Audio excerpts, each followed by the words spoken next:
Hop, hop, hop, hop, hop. Alors tout serait beaucoup plus simple si on pouvait trouver un satellite aussi simplement que Lara Croft dans Tomb Raider. Seulement, la réalité est un peu plus compliquée. Alors dans cette vidéo, je vais vous montrer 2 techniques pour trouver un satellite en moins d'1 minute. Et pour la première technique que je vais vous montrer, je vais utiliser une boussole un peu spéciale. En fait, cette boussole est capable de mesurer 2 quantités pour qu'on puisse ensuite trouver notre satellite. La première valeur, vous vous en doutez sûrement, c'est l'angle par rapport au nord magnétique.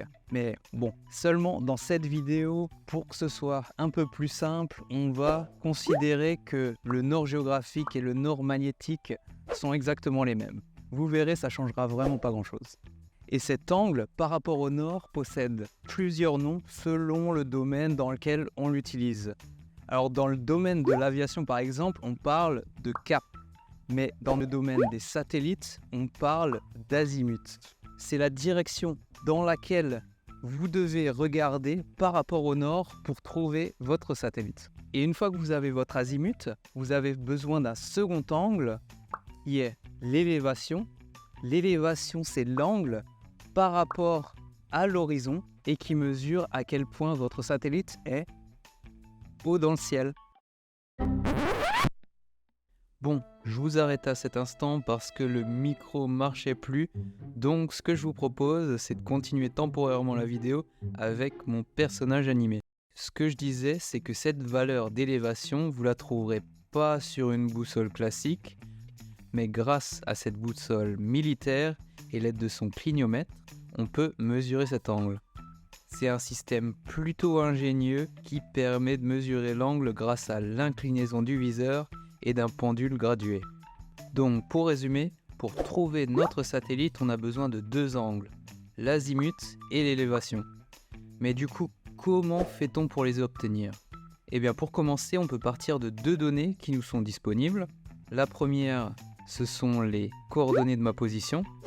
Alors là, Google Maps me dit que je suis à environ 48,814 degrés nord et environ 2,084 degrés est. Et la deuxième donnée, c'est la position du satellite que vous aimeriez trouver. Dans cet exemple, je vais prendre un satellite qui apparaît fixe dans le ciel et dont on peut capter le signal avec une simple parabole comme dans Tomb Raider. On a déjà vu ça dans une vidéo précédente, on parle de satellite géostationnaire. Et c'est plutôt pratique parce qu'on connaît déjà 2 données sur ces satellites. L'une, c'est leur altitude qui est de 35 786 km et l'autre, c'est leur latitude qui est nulle car ils sont positionnés au-dessus de l'équateur. Donc au final, on a seulement besoin de savoir la longitude pour pouvoir trouver notre satellite. Et je vais prendre par exemple le satellite Intelsat 906 qui est à une longitude de 64,15 degrés est. C'est un satellite qui fournit différents services dont la télévision, mais qui est plus destiné pour des pays d'Asie comme l'Inde. Et avec ça, on a notre position à nous et la position de notre satellite. Donc, ce qui serait bien maintenant, ce serait de pouvoir convertir ces données en termes d'azimut et d'élévation pour que je puisse trouver le satellite avec ma boussole, n'est-ce pas ? Le calcul en soi est un peu long à expliquer, donc je vous l'affiche rapidement à l'écran pour les petits curieux. Mais en fait, vous n'avez pas vraiment besoin de vous embêter parce qu'il y a de tas de sites qui peuvent faire le calcul à votre place, comme le site qui s'affiche à l'écran et que vous pouvez aussi trouver dans la description de la vidéo.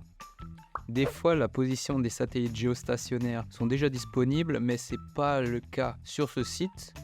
Et si je rentre les données qu'on a vues, la position du satellite et ma position, le site nous donne ensuite un azimut d'environ 111,8 degrés et une élévation de 9,5 degrés.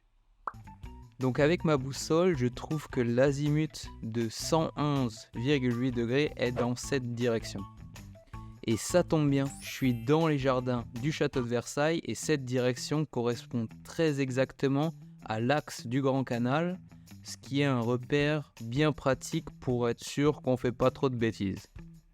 Bon, entre nous, j'ai fait un peu exprès en choisissant notre satellite au départ. Ensuite, pour une élévation de 9,5 degrés, je peux dire que le satellite Intelsat 906 doit se trouver ici. Bon, si vous n'avez pas de boussole sous la main, vous en faites pas parce que vous pouvez très bien vous en sortir avec votre smartphone.